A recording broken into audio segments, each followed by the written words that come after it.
I get moments where I can act like a normal person, but there's always going to be a consequence, or I look like I'm acting like I'm a normal person, let's put it that way.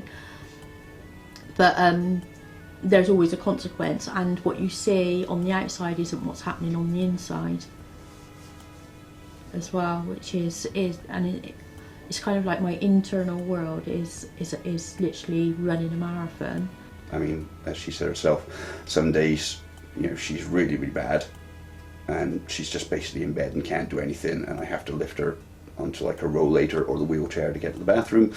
Some days she's not so bad, so I just have to help her stand up, walk her through the bathroom, or get her a rollator so she doesn't fall over. This is an illness that fluctuates, therefore there are days when a patient, one can undertake a degree of activity, but other days you may have to rest in bed.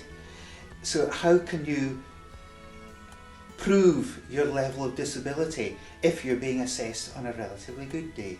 And the truth is, if I wasn't doing absolutely everything that I do for her, she would very rapidly go downhill. I think she mentioned when you were asking her earlier, fairly early in our relationship, she spent 18 months, literally 18 months in bed, couldn't move, spoon feeding, carrying her through to the toilet, all that sort of stuff. Pacing is valuable, and managing your energy envelope and managing how much exercise or mobility you can undertake. You learn that yourself, so it's a joint effort between the patient and the clinician to manage each individual's illness. Anybody coming in who's new to ME, you have to remember that they are in physical pain all the time, because that's what this disease does. It sends false signals to the nerves, as far as I understand, which means they always feel like they're in pain. Any stimuli which we go like, yeah, that's nothing, for them it's like exacerbated to the nth degree.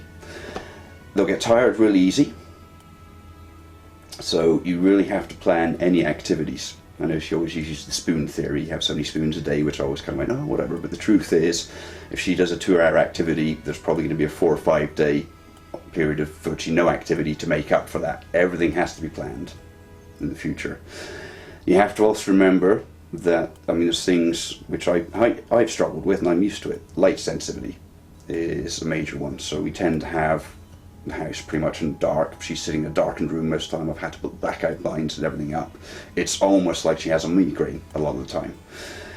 Sound sensitivity is another difficult one, because it means a lot of the time, normal sounds that I make that you just wouldn't impact as, it actually causes her discomfort and pain.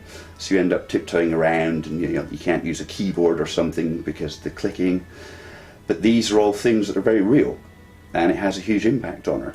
Therefore, you have to adapt as a carer or family or friend who's there to actually realise that these symptoms are real, they are very hard to deal with, and everything you do with her, good or bad, will have an impact in her future, short term and long term, it's bad enough. So basically, be patient, be understanding, and maybe do a little bit of research if you're not too familiar with it.